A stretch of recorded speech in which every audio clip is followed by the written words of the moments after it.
Welcome to Fragments of Silicon, guaranteed not to include any surprise mechanics. Is that really what they're calling them now?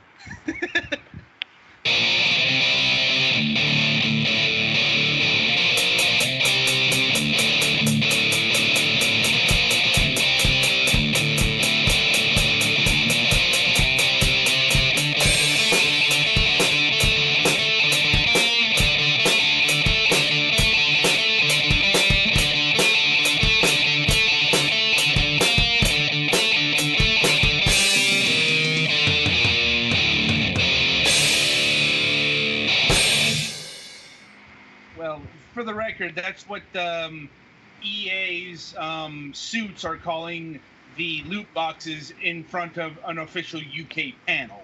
Mm-hmm. Yeah. I'm like, either he totally pulled that out of his ass, or they spent about 1,000 hours coming up with that name. There is no in between. Anyway, welcome to another episode of Fragments of Silicon.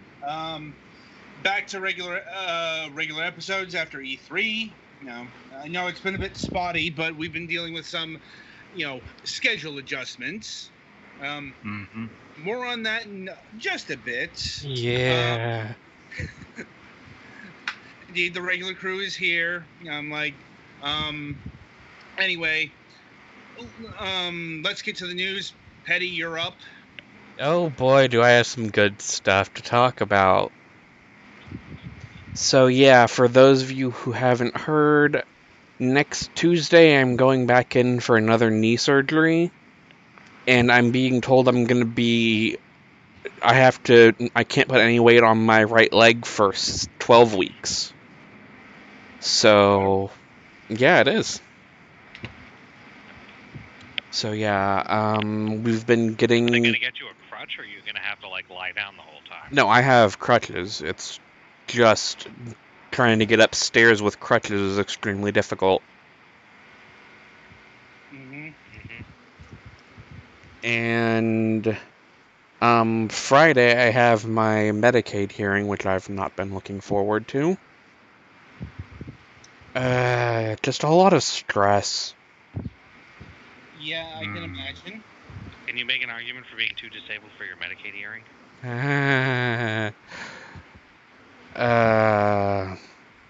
And yeah, as far as gaming-related stuff, I've been playing through Final Fantasy 15 while I was, I guess, laid up. And I'm almost done with that again. And then I've also been trying to set up my Steam Link device so I can hopefully play Final Fantasy 14. Probably won't be able to stream because getting the logistics of that down is going to be a nightmare. So I'll probably just play through the story on my own and then go from there. Right. Anything else? Not really. That's good. Anyway, Galix, you're next. Well, Bloodstained Ritual of the Night came out the other day, and I have my PC copy of that, although because the physical copy I got was for the Switch, that's not out quite yet, although based on how the other console ports have been going, it's probably just as well that the Switch one is waiting until they make sure that everything will be, the day one patch will be, actually available day one and stuff, so that's a thing. Yeah.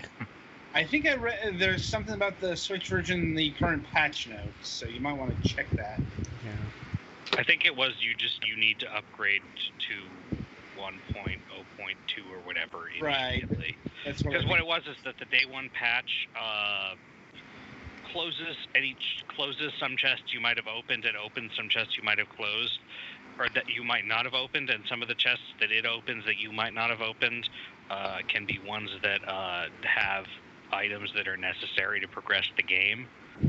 So pretty much everybody who starts on the first version has to start over. On the other hand, I'm hearing generally positive things about the game, which is good because it's a Kickstarter game, and there have been some of those that didn't get that. Yeah. Well, here's the thing: the successful Kickstarter games, they tend to have the drama. Like, Yeah. you know, there's Well, none this of has that had a bit of drama, but it's still like. I know. Yeah. It's not another Mighty Number 9. Hmm. Or Yeah. Broken Age. Yeah, people are complaining about like, oh, the Switch one is late, and oh, there are problems that the day one patch makes stuff that happened before that got messed up. But I mean, all things considered, I'll take that over a final product that just isn't very good. Right. Like, and anything else to mention? Well, the convention that I go to every year is fast approaching, so I have everything lined up for that. Don't have quite as much money saved up as I'd hoped because things happen, but you know. Oh yeah, last week one of my fillings broke. That was no fun. I had to be careful with that. Thankfully, the dentist was able to take me pretty early, and I have a temporary one in, and then I have an appointment to get a permanent one in early next month, and an appointment for like an actual dentist appointment because I had been kind of not doing that as much as I should have, by which I mean like not in 6 years. So hope that goes okay. Thankfully, it's not being a problem right now. And my car earlier today, or for the last couple of days, the engine's been making a kind of rattly, tappy noise that I wasn't sure what it was, but my parents said it was probably just it needs more oil, so I put more oil in, and it seems to be helping. And that's due for routine maintenance soon, too, so yeah, I got a lot of money expenditures lined up in the future that I'm not exactly super looking forward to. It sounds like it. But yeah. Yeah, there's a whole lot of not looking forward to medical procedures among the crew lately. Yeah, well, I wouldn't want to trade with Petty Fan. Sure, fair enough. Nobody wants to trade with me right now. No. Who wants to have major knee reconstructive surgery? Yeah. But yeah, that's all. Yeah. Anything else? Not really. All right, Twilight, you're up. All right. To update my moving situation, last Saturday we've got all the furniture moved in. Well, the essential furniture at least. You know, the bed and the couch and everything's in there now. Is in the apartment now, and all that's left is to clean that up and get the internet and phone taken care of, and I'll be good. We're expecting to be done and for me to be moved in by the end of this week, but I'm not sure, honestly. It'll probably be sometime next week. But it's looking good otherwise, and I'm excited for it. That's good. Yeah. How big is it? It's 3 rooms. The kitchen and living room are together. And it's a separate bedroom, and then there's the bathroom. So it's 3. It's big enough for one person to live in. Well, apparently the previous occupants were 2 people, and they left a lot of scent of cigarette smoke behind. Which is what we had to get cleaned up. But yeah, that's all gone now, and the cabinets and stuff are painted. And right. Yeah, depending on when the phone and internet is set up, I'll be getting moved in. Just have to move my computer and whatever I want to take with me. So I'm guessing this isn't going to impact next week's show. Hopefully it shouldn't. No, I mean, I guess we still have Gollix then. Yeah. As long as nothing happens to him, we should be good on that. Well, I think next week is normal. Well, anyway, to get my news out of the way, I just been playing the games that we have for this week, and that'll be it. Well, actually, I got some news on that front because on Friday we're going to be doing more testing for a couple of reasons. Yeah. I'm like, let's see, getting a new microphone in, early birthday present. It's a professional streaming microphone. It's promising it's got noise reduction on it. We'll see how well that works. This is why you test these things. But more to the point, we are at a juncture where I am going to have to do all of the things myself. For next Friday, because next Wednesday is normal, but next Thursday and Friday I'll be at the con. Next Friday we have a pretty special interview planned. Not 100% confirmed, but it's looking good. And it's something that they request. I said early July. They requested late June. So this is where we could fit that in.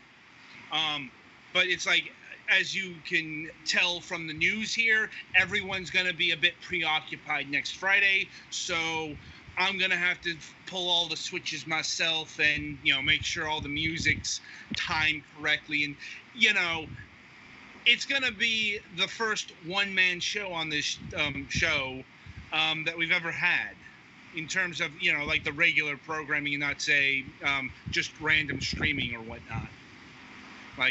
So we'll see how well that goes. I'm not too worried about it since, the computer here managed to pick up this streaming for E3. So... outside of that, good news on my front. My mother is recovering. If you missed that news, she's been suffering from bronchitis. Was a bit touch and go there, but she's getting better. It's been taking. She's on week 8 of bronchitis. Yeah. Believe me, I've heard the complaints. Call her up. It's a thing that comes up in detail. So, but thankfully she's on the road to recovery. Believe me, there was a bit of concern that it would morph into pneumonia there, but I'm not saying she's out of the danger zone or anything like that. She's getting better, but she's not better yet. So, still, everything willing, she should be better in a couple weeks. So, on that note, merrily we shall roll along to the interview portion of the broadcast. And this week, we've got Charlie McHenry of Trilobyte Games. Pleased to be here. Indeed. How are you doing tonight? I'm doing pretty good. It's kind of hot in Southern Oregon, so we're battling the heat, trying to stay cool. But it's been a pretty good day, and I got some sweet plans for after the interview, so I'm a happy camper. This is good to hear. Right, so how we get started. We'd like to get to know the person behind the game studio, what have you, and we'd like to start by asking, what got you interested in video games, both on a personal and a professional level? Well, I've been in technology for a heck of a long time. I'm an old veteran, and so I was around to see some of the original video games sort of explode on the scene in the late 80s, early 90s, and I was fascinated, so I got involved, and I was still working on the software side back then, with companies that had utility software and databases and things like that. But when a little later on, when I had moved to Oregon in 1990, Time Warner Interactive, brand new company at the time, got a hold of me and were interested in chatting about their very first video game, which was Aegis Guardian of the Fleet. And so they had no in-house marketing and public relations department. And so they retained me to do that for them, and I launched their very first video game forum, and it was totally exciting, man. E3 that year was in Los Angeles, and I sort of kidnapped all the press that were in the building and put them on a chartered bus with stewardesses and champagne, and we bussed them all down to San Diego to the headquarters of the Pacific Fleet and gave them a tour of the Aegis class cruiser. And then we took them by the software developer who up to that date had only worked for the Navy. This was their first commercial project, and it was for Time Warner Interactive. So yeah, all the other gaming companies that were at the show hated me for about 2 years because I stole the press away for an entire day, but it was kind of a great launch. And that whetted my appetite. So when Rob Landeros came to me a little over 10 years ago now and said, look, I want to reinvigorate the intellectual property. I want to re-release The Seventh Guest and some other titles for iOS and PCs, and I just said, heck yes, I'll do that. So I'm a co-founder of the new Trilobyte. I have a lot of respect for the original team. Graham Devine worked miracles back in 1992.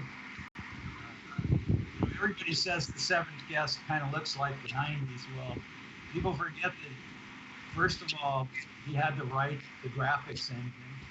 Secondly, we were dealing with 286 PCs. It was before the Pentium even. And it took 2 CD-ROMs to store and load up the game. So I still am completely impressed by Graham's work to put that all together. Of course, the great challenge for us when we reconstituted the company was that all the original source was gone and the engine was gone. And so we had to recreate. John Fisher, who was our chief technology officer at the time, we had to recreate the code, port what we could find, and make it work on the new operating systems out there.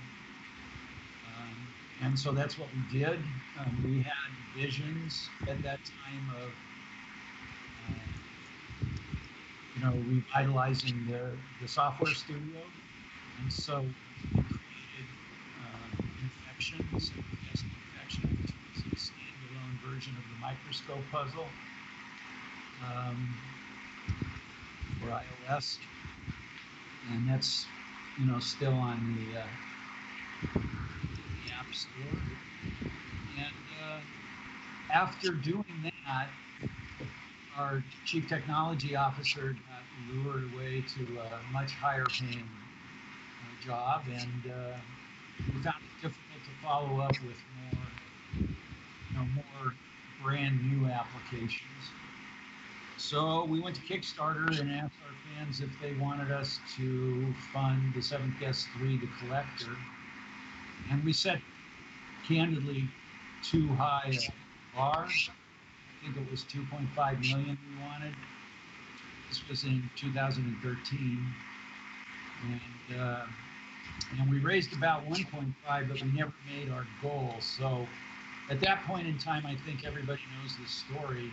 We had a fan group that was really anxious to do a follow-up application, so we made a deal with Chris Wetzel and the 13th Doll folks and gave them access to some of our assets, and they've been working on an authorized sequel, 13th Doll, for the past couple of years. It's actually a little bit more than that. They kickstarted their effort at a much lower, more modest number, and got support. And so They're due to release that. Last time I heard was going to be July, but I think they may have slipped a month or two. So we're anxious to see that come out. At the same time, we were looking for ways to capitalize on our intellectual property. You need to understand we're a tight group of about 4 guys with about 3 outside folks that work with us. So we're a tiny studio without a lot of financial resources. So, and looking to see how we could leverage the intellectual property, we decided that a board game would be in order, and so we kickstarted that successfully and produced it. It's the 7th Guest board game is on Amazon. Will be coming to retail shelves close to sometime soon. And just recently, just a month ago, we kickstarted some expansion mystery packs for that. But the whole idea really behind all of this is to expand on the original story. And when you guys reviewed the application recently, you were quite right in saying that the 25th anniversary of the application is largely targeted to old fans. We'd like to bring more into the fold, of course. And so what we're trying to do is expand on the story. People love this game not only because of the gameplay, some people love it at least because of the gameplay, but the story is very compelling. Henry Stoff, Toy Maker, the guests, Harley on the Hudson, the White Lady. How does that all fit together? And so in the board game, we expand on the story a little bit with the expansion packs that we're readying right now. We're giving even more clues to the background of Henry Stoff, the history of Harley on the Hudson, and the various characters involved in the game. And it's an attempt to make our content richer, provide a variety of different ways to experience the content. And I think, the 25th anniversary recently released, a couple months ago, is the product of an agreement we have with Mojo Touch. They did the remastering. They had the resources to do so, and we didn't. And we're quite satisfied that they put out a remastered version that will rekindle some interest. They've also extended our audience by adding French, German, Russian, Spanish mix, and subtitles for 4 or 5 other languages. And so as we continue down this path, we're negotiating with a couple of Hollywood studios. I think everybody knows that with Amazon Prime and Netflix and HBO all creating original content, in Hollywood right now there is a real serious hunt on for content that all the new players can leverage to create series. And so we're probably 80% of the way through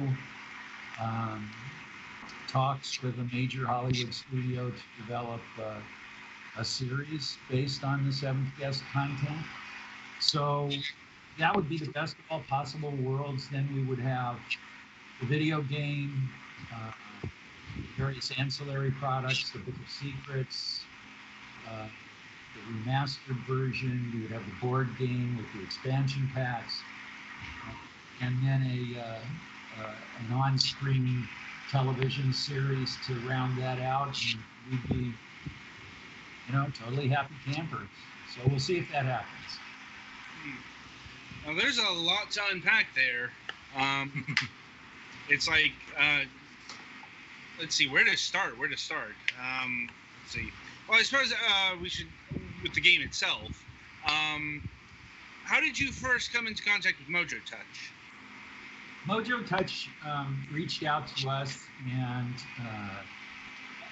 they must have understood our position. Our story really is how a small studio without the resources of a Square Enix or any of the big players can continue to survive and create revenue streams from existing intellectual property, and that's the challenge we faced. And so when they reached out to us, naturally we did our due diligence and engaged in several months of conversations back and forth, but we decided if we were to keep the property refreshed and in front of our audience, that the best way to do it was to partner up with Mojo Touch for the moment. That doesn't rule out, by the way, us doing a lot of additional stuff on our own in the future, should circumstances arise that permit us to do that. After failing miserably with our huge Kickstarter, we've had some success recently. We've learned a lot about crowdfunding, and I suspect that's a tool we'll use again. So we'll see where it goes. Indeed. And I suppose another question is, what did they do to the Seventh Guest to bring it into the modern age? Outside of updating the code base to work on like iOS and modern PCs. Well, as I said earlier, it's a real challenge without the original source code or the original graphics engine. So they rebuilt it essentially on a scum VM engine. They enhanced what they could enhance. They added extras. Of course, there's a making of. There's deleted scenes that are now included. There's a variety of options for the audio. The original script is included. The legacy version is included with options to play it in that mode. And as I said, they've added multiple languages to the audio, and those languages they didn't add to the audio. In many cases, they added subtitles. They speeded up some stuff. They slowed down some other stuff. They tweaked it. They fine-tuned it as best they could to develop as quality a product as we were capable given the circumstances. And I think they did a modestly successful job. Is it going to compete with the fabulous graphics of today's video gaming world? Of course not. But it is a historic property. It did change the video gaming world, along with Myst and some of the other earlier really grand projects. And remarkably, it still has, much to our great pleasure, I might add, it still has a very loyal fan base all over the world who have been right there with us as we've moved along this new journey. So without the original source code, they had access to the original FFV files, I have to assume? Yep. Okay.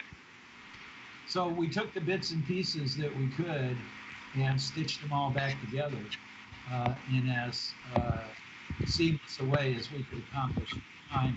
Mojo Touch has taken it to the next step by fine-tuning it, tweaking it. I think we're at about as good a remaster as we can get at the moment. Is it perfect? No. But it's got some charm, and that's part of it. Indeed. Now, another question I have is, would Mojo Touch be able to bring this to consoles? Well, that's a really good question, and I know that they're taking a look at that, but in an environment where everybody's starting to talk about cloud gaming, consoles are entrenched, and we've all got one sitting somewhere. But I'm not sure which way their deliberations are going to go on that. We'll have to see. Interesting. From a personal perspective, I think this game would do well on the Switch, given its nature and the feature set of that console. But we agree. It's like we'll see where the winds blow. Anyway, have you looked into doing a physical edition of the Seventh Guest or Mojo Touch? Has someone looked into doing like a physical version of the Seventh Guest 25th anniversary? In a box on the shelf? Not necessarily on the shelf, but limited edition physical editions are a business now. Well, I'll have to bring that up with Liron. We'll chat about it next time I'm on a call with Mojo. Like a company called Limited Run Games does a lot of these, among others. So it's definitely a thing that's a thing, so to speak, in these days. Anyway, so with the 7th Guest remastered, have there been any ideas of doing the same to the 11th Hour? Oh, absolutely. We meet on a regular basis. The crew, of course, we work with Slack, and most of us, though, are all in the Southern Oregon region.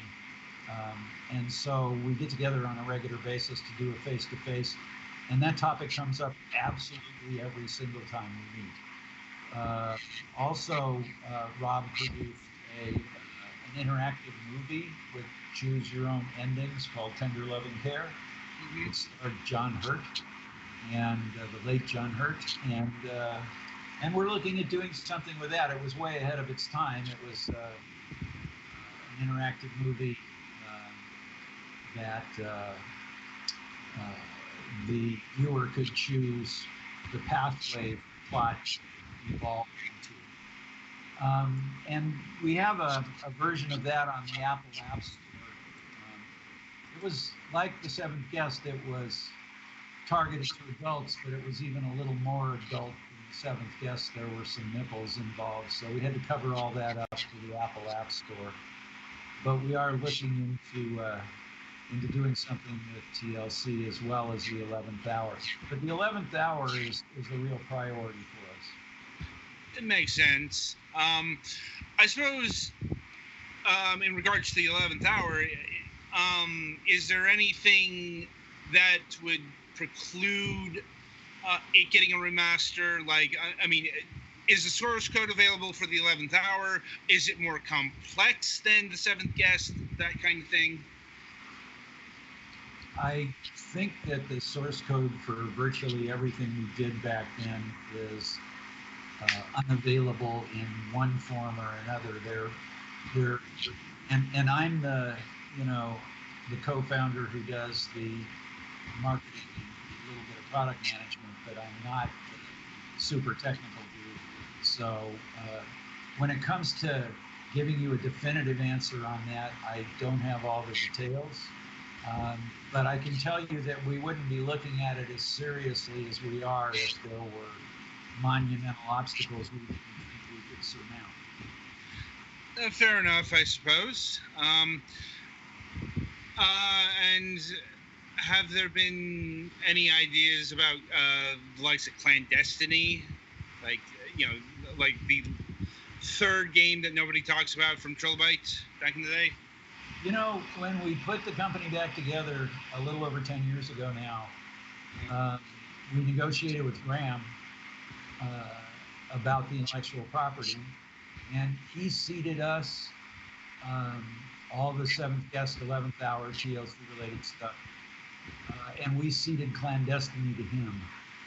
Now, everybody knows what Graham's doing. He's the chief magician at Magic Leap these days, after serving a stint as the senior vice president for digital entertainment at Apple. So whatever Graham wants to do, he probably will be able to do because he is in the position to do so, where we are not. And we're delighted that he has an option to take that property and do something magic with it, because he's a magic guy. Duly noted. So it's basically up to him. Yep. Right. So shifting back to the 7th Guest, an element we haven't really talked about is the music. Indeed, if I'm recalling correctly, the music has also been remastered. What did that process entail? Well, the music's always been available to us. It just the Fat Man, of course, is legendary and one of our favorite collaborators. always anxious to talk about our work together. And, we just did a couple of concerts with him on Second Life, where we got a room and invited people and did a couple of staged concerts with his music, with us in attendance. It was great fun. Our marketing samurai Baron Lewis arranged all of that, and so basically what we did was we just fine-tuned what we had. We tried to, it was already a fabulous score, so we just tried to improve on that by making it more modern, using more technology to clear it up a little bit. And again, the deep technical details are probably beyond. Well, we'll be sure to ask him that when he appears on our program next week. Yeah, I think that's going to be terrific. I know you're hosting him, and yeah, he's a great interview. He'll put me to shame. He's a really glib guy. I love him. Yeah, I'm looking forward to it. Yeah. But anyway, let me see here. In terms of like brand new games, have you had any thought processes towards like making an original property for the modern age? Something that you couldn't do back in the 90s or something like that. We'd love to do that. The truth of the matter is that currently we likely don't have the resources, and part of keeping this successful as a business is being realistic about what we can and can't do, which is why we're focused on expanding the story that is the crux of our brand. And I think we have a lot more we can do in that area. The board game, the expansion packs are part of that. This potential Hollywood tie-in is part of that. Should that happen and our property catapult back into the public light, I think we would be able to raise the kind of resources to do what you're talking about. Mm-hmm. But there's the royal pain in the ass part of developing new stuff that we would have to consider carefully. Of course. Now, in regards to the story expansion, is the new stuff in the Seventh Guest board game would that potentially be appearing in like the television series? It easily, we retained Matthew Costello, who wrote the original book and our original script. He's got a delightfully perverse mind.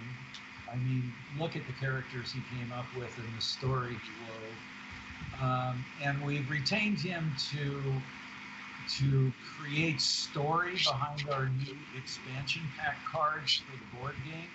So the cards aren't just mysteries to solve. They actually weave new threads into the story of Henry Stauff and Harley Hudson and the mansion and the guests. And so, yes, it is. Since we have new plot content being developed, it's actually entirely likely that we will leverage that at some time in the future. Interesting. And in regards to both the board game and the TV series, would the 11th Hour play into any of that? We hope so. We'll have to see, but that's a priority of ours. I won't say it's the plan, but it is a priority of ours. Fair enough. Right, I'll see if my colleagues have any further questions at this point. I don't really have anything. Yeah, I think I'm pretty good. All right. So I think that'll about do it here. Charlie, thank you very much for taking time out of your schedule to talk to us this week. I admit the Seventh Guest is, I certainly knew about it back in the day, but it's a thing that passed me by because by the time we got a CD-ROM drive, Myst had become the hot puzzle game. Oh yeah. But it's something I've always wanted to play, and it was nice getting the chance to play it for the show here recently. And hopefully your endeavors to expand the universe will be met with success. In the meantime, the game is the 7th Guest 25th Anniversary Edition. It's available on a variety of platforms. For the PC, it's out now for Steam and GOG for $9.99. For the iPad and iPhone, it's on the App Store for $5.99. And for Android, it's on both Google Play and the Amazon App Store for $5.99. I think I got that all. Right. Petty, play us to the next segment.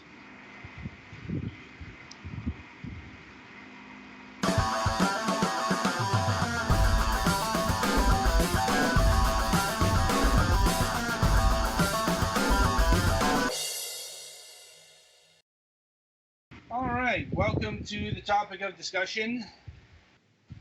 And as is per our tradition, we're talking about, we're doing our E3 2019 wrap up. Also, be sure to tune in after the show.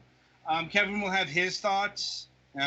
He likes to do the post-show stuff. But anyway, in the meantime, let's see. So E3 2019, that was a show, and I mean that in the most literal way possible.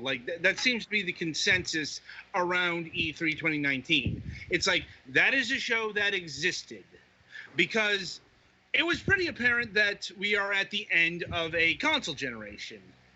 But we're at the end, but we're not close enough to the next one to really see what Sony and Microsoft really have to offer. Curse those advanced technologies and their slower development cycles. It's not necessarily a slower development cycle. It's more, because, who knows how long these things have been in development in actuality. Mm-hmm. It's more, the timing of everything is, we're going to see the Sony PlayStation 5 and the Xbox Scarlet, whatever the fuck they're going to call it, because, this thing is far away enough that we don't have a proper name yet. Do we know what the project names for any of the other Xboxes were? Probably, but I don't remember them offhand. Yeah, I don't have them on hand either. Point of order is, Microsoft talked about the Xbox, Project Scarlet. I'm assuming that they're going to have Xbox in the name here. Mm-hmm. It's I think that's a reasonable assessment. Nintendo's really the only one that, changes the name wholesale. Mm-hmm. Well, in fairness, Nintendo's been doing it a few generations longer than they have, and had already been changing it. I get that. Let's see, yeah. The Kinect was Natal, the 360 was the Xenon. Yeah. The Xbox One was Durango. The Xbox One X was Scorpio. So, yeah, they're just kind of whatever. Yeah, so... Yeah. The preliminary name for Scarlet, apparently, the official preliminary name or whatever, is Xbox 2 with the 2 spelled out. That's not surprising. I'm because the 360 was originally Xbox 2 with just the 2, and the Xbox One was originally the Xbox 720. Right. Everyone's eye starts twitching all over again. Yeah. The point is, the next Xbox doesn't have a proper name yet, which once again solidifies where that thing is in terms of release. It's coming out a year and a half from now, maybe, because this isn't factoring delays or anything. Yeah, and they're making some pretty damn lofty claims about this thing. Right. Indeed. I mean, so and I'm still. You got K's coming out your ears. Yeah. To be able to stream all the things, even the things that aren't online. Right. But the point is, the major consoles are not ready to be talked about. I'm sure a lot of the titles that have been shown off at E3 are either going to be cross-gen or actually they're going to be next-generation games, and we don't know it yet. Mm-hmm. Because, what was one of the big complaints about this E3 was, the abundance of CGI trailers.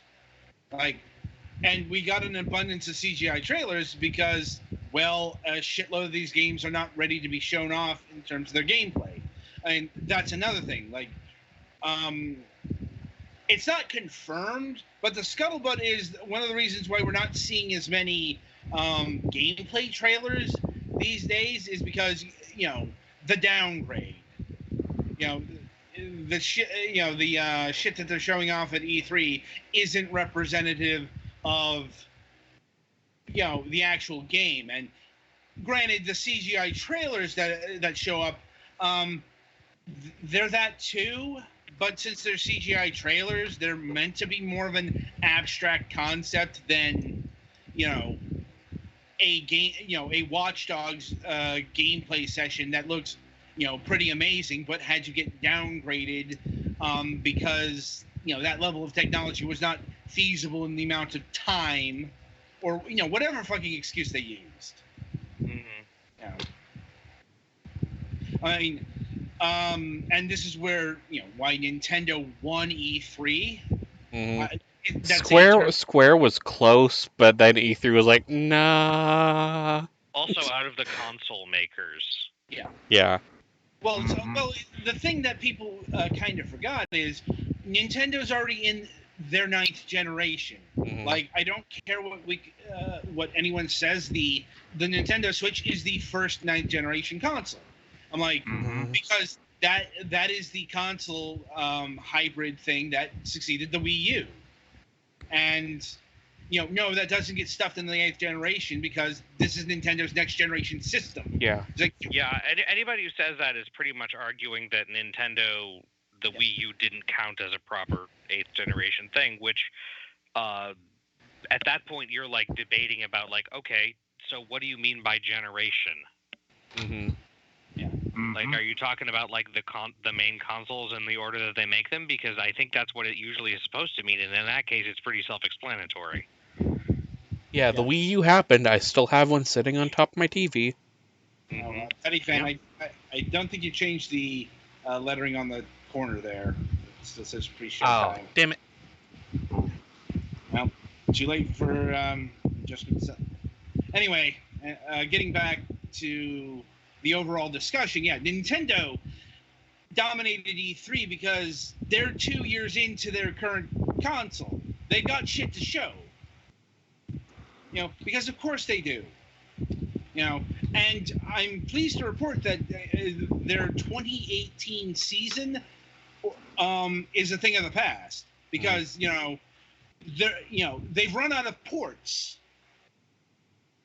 Well, there are still some things getting ported, but it's smaller, older games that are not being ported as big headline things. Yeah. Well, I mean, games are still being ported, but I mean Nintendo's games. They've about... It's no more the Wii U game that nobody played because it was on the Wii U, now on Switch so people can actually play it. I mean, mind you, there are still games they could draw upon. Super Mario 3D World is the big absence, and then the Zelda remakes, and, stuff like the Wonderful 101.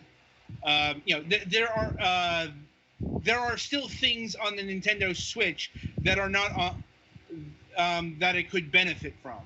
But I think we are finally moving past that phase by and large. I mean, we might see another, insert not on the Nintendo Switch Wii U game in the future. But looking at Nintendo's lineup for this year, they've got, they've got the sequels, they've got the, new properties, they've got a pretty stacked lineup, a better lineup overall than last year, I'd say. Last year really did come across as a sophomore slump.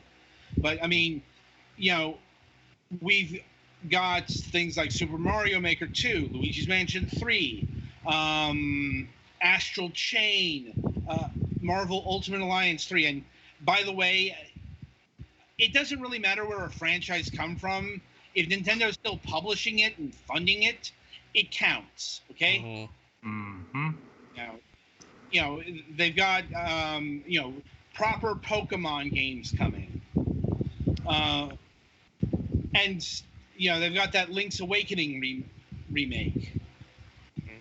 It's like, I suppose the big disappointment was Animal Crossing New Horizons getting delayed to 2020, but I'd say given the year that they've got, that's not that big of a disappointment. And the whole, investors react to, the delay. That's I'm like, stupid. Yeah, investors gonna invest. Yeah, I'm like, Yeah. That's kind of how investors work. It's like, I mean, just sometimes the fuck capitalism statements get fucking reductively stupid. Like, it's like that's how the whole thing works. Like, I feel like there are some edges that could be sanded off on the whole corporate capitalism thing, but there's only so much you're gonna get. Well, that's not what I'm talking about. That's like, Nintendo loses $1 billion in value in stock, and you got people, saying fuck capitalism. I'm like, okay, that's a blip on the fucking radar. That's a stock fluctuation, like, and that's not necessarily indicative of anything of Nintendo's value. And it's like, if you have any sort of working knowledge of finance, it's like, Nintendo is going to be okay. Yeah. It's like, like, this is only an issue if you're a day trader, okay? It's like, I'm not saying that, capitalism doesn't have its problems and all that stuff. It's just, the whole fuck capitalism commentary tends to get mindlessly reductive at points, and that doesn't help things. Okay, it's like, I'm not saying that capitalism doesn't deserve to be torn down, but it's like replacing it with what? Anyway, we're getting off topic. Yeah. Like, anyway, so yeah, Nintendo had games to show, okay? Because Nintendo is currently in production of its Switch. But yeah, it's like, in terms of like actual gameplay, there were really only two standouts from the not Switch pool for people who didn't watch the PC gaming show. Okay, I'm just gonna preface this. Like, if you want a gameplay, go watch the PC gaming show. That gameplay for days. It's just, that was shit that wasn't AAA gaming, so fewer people cared. Yeah. But it's like, it pisses me off because guess what? I'm a big advocate for PC gaming. It's like, Age of Wonders Planetfall may not be as sexy as Gods and Monsters, let's say, but it was there. They showcased it. I mean, probably the biggest thing out of the PC gaming the PC gaming show was the continued emergence of Epic Games as the #1 villain of the video game industry. Yeah. I'm like, you think I'm joking about this, but I'm like, I'm really concerned about their marketing strategies, because I'm like, okay, the Shenmue 3 thing, Shenmue 3 got grabbed for the Epic Games Store, and people pitched a fit about it, because it's the whole, backers have requested refunds, because they were, they did not request Epic Games Store codes. That it was Steam codes. They wanted Steam codes, but for whatever reason, EaseNet and Deep Silver decided to say, you know what, we're going to use the Epic Games Store as our DRM. Yeah. Which is like, even if you get a code, it's gonna launch on the Epic Games Store. Like, yeah. which is actually a fair bit deeper than a lot of these. It's like it's still assumed that this is going to be a 12-month delay. I don't rightly know the details, but I do know the fucking firestorm that came out of this, and this is where I'm really going to start getting pissed at Epic Games because, okay, it's one thing to engage in, grabbing the exclusives, Steam, poisoning your own well, but I'm concerned about the effect that this is going to have on crowdfunding. I mean, I know we're far and away from the heyday of Kickstarter as, a form of financing. We're definitely away from the glitter and sparks of it all, but crowdfunding is still used to make video games. Okay? They're not necessarily, on the scale of a Shenmue 3, but, they do exist, and I'm worried that, projects are going to fail because of this. I'm like, because Epic Games decided to stick its nose into grabbing crowdfunded games for their fucking store.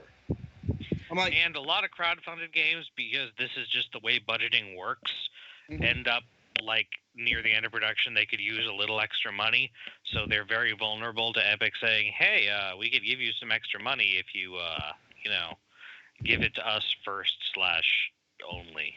Right. I can't begrudge the developers for doing that, although in two of these cases, it is known that it was a publisher decision. Like, so, but yeah, that aside, it's more now. I will say this is a bit mitigated because we are seeing games that have been in development for literal 5 years or so. It's like, when Shenmue's Kickstarter was proposed, the Epic Game Store was, not even a glint. Yeah, Fortnite didn't exist yet. It's like, it was a very different world. So this can be mitigated by the fact that, you can have the Epic Game Store in your listing of stores. These days, it's just, the Epic, people forget how young the Epic Game Store is. It's only about 6 months old.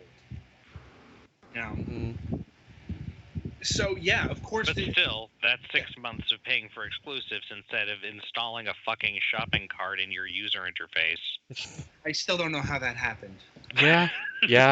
Indeed. It boggles the goddamn mind. Yeah. So, on the flip side of things, we have good guy Microsoft. That is just... That is weird. I'm like, it's weird, but yeah, this has just been a very weird time because, yeah. As I understand it, this is an outflow of Microsoft's larger platform agnostic stances, because Microsoft's big moneymaker these days isn't Windows, it's Office. And Office benefits from being on as many platforms as possible. I dare say Minecraft changed the company because, that was the property that they acquired that, was already on everything. Yeah. So they said, fuck it, let's keep it on everything. Let's expand it because apparently it was Microsoft who got Minecraft onto Nintendo platforms.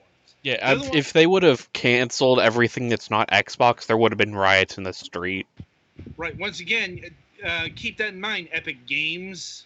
Like, yeah, it's like, you see you with Rocket League over there. Like, anyway, so yeah, Microsoft has been taking a platform agnostic stance on many a thing. Like, once again, we've got the xCloud going, going to be powering Sony's future cloud endeavors. That doesn't mean Xbox and PlayStation are combining to fight the forces of Google or whatever. This means Microsoft is the service provider. They're the back end people behind Sony's technology. That is a different division. That's why none of it involved PlayStation and Xbox. It was about their gaming, but it wasn't about having franchises appear or Banjo in Smash Brothers. It wasn't like that. This is a technology thing. That said, Microsoft is definitely angling for bit more / better exclusives in the next generation, which is why they're buying all those studios. Yeah. Because Right. honestly, Microsoft really dropped the ball this generation. Because I've not seen anything that makes me want to go rush out and buy an Xbox One. Right. Mhm. It's like, I think their big revelation was Game Pass. Like, that seems to be leading the way in terms of PC subscriptions. It's like, that's the other thing that's been rising.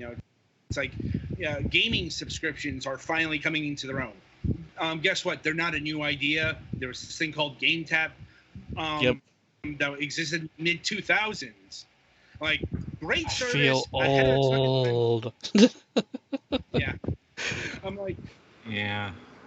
it had the same principles, just, because it launched in like 2005, they weren't able to get the new games for the most part, among other things. And also the internet infrastructure wasn't there yet for that. Right. There were a lot of issues that prevented GameTap from succeeding, but Microsoft is definitely not being stingy on supporting the this platform with new releases. That's part of the enticement. You can play the latest Forza game, or it's like you can play Metro Exodus,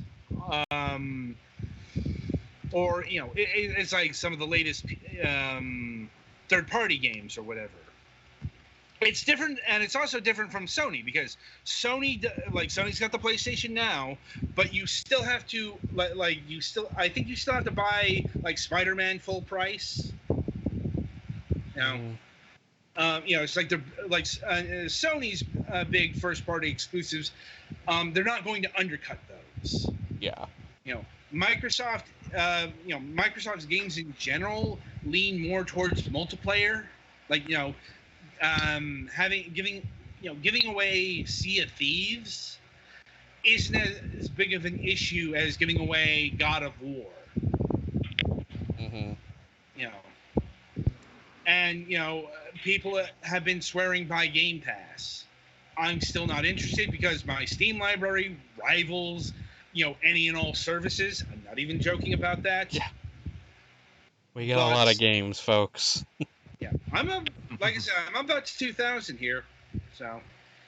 But I mean, for the average person who doesn't want to, invest in a huge library, this is a really good, cheap way of doing that.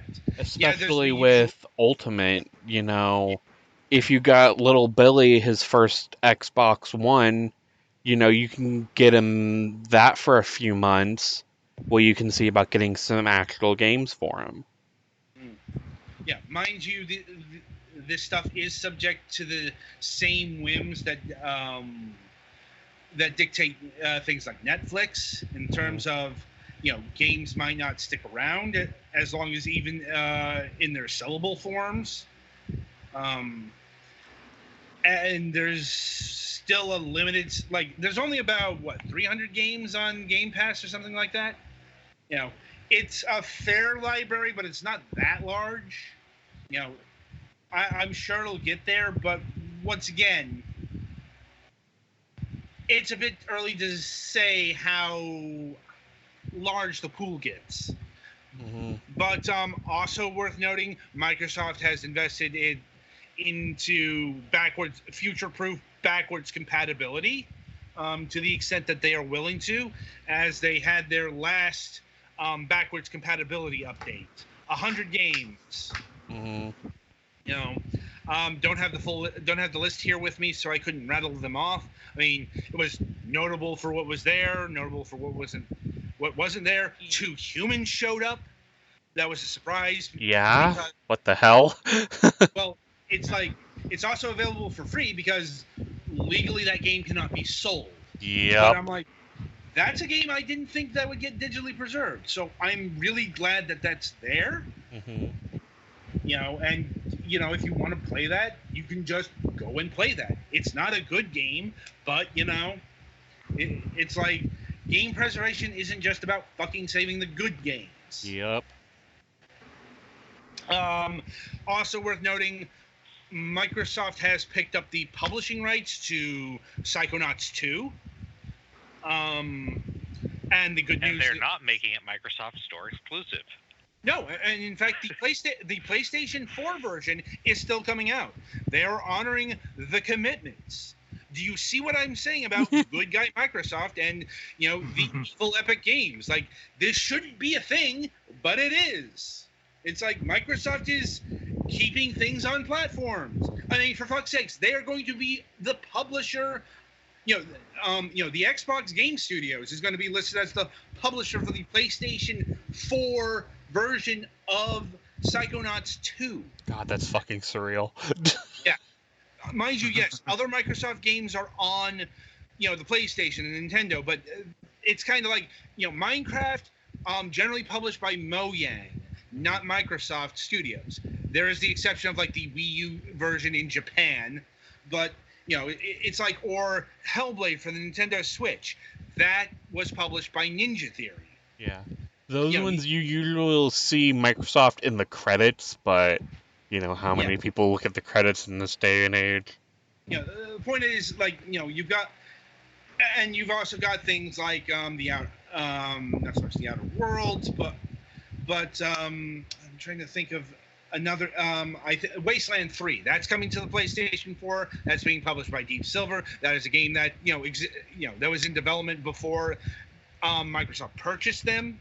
It's the same deal, but it's got a different publisher. The reason Microsoft has done this is because the former publisher Starbreeze is in a shitload of trouble.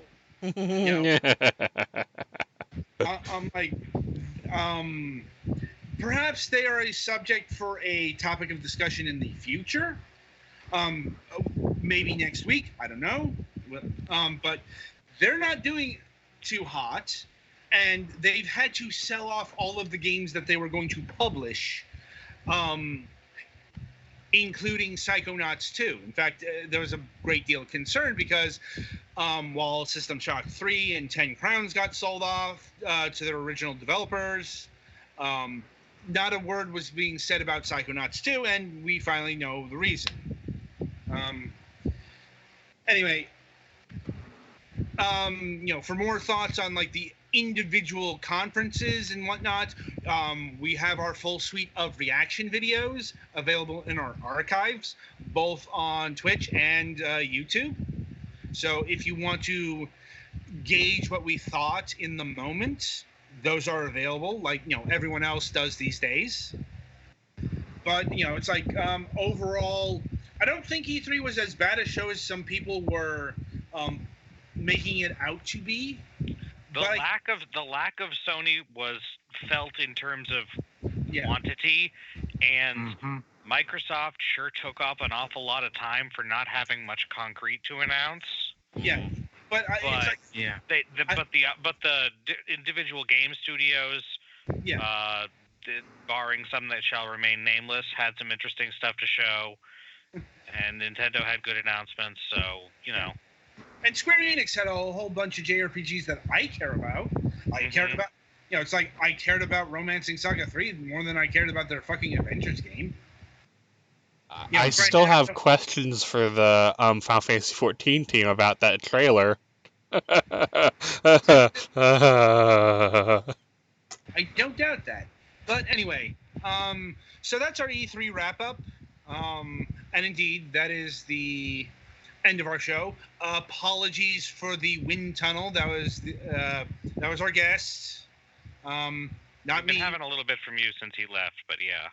Well, it's like that was pretty intense. Like for us to notice it, like even in the internal audio, it was there. Like sometimes we cannot control those things.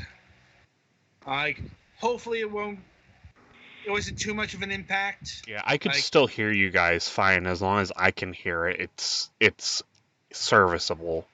Right. I just want to preface that sometimes our guests have audio problems like that, and Sometimes we have audio problems like that.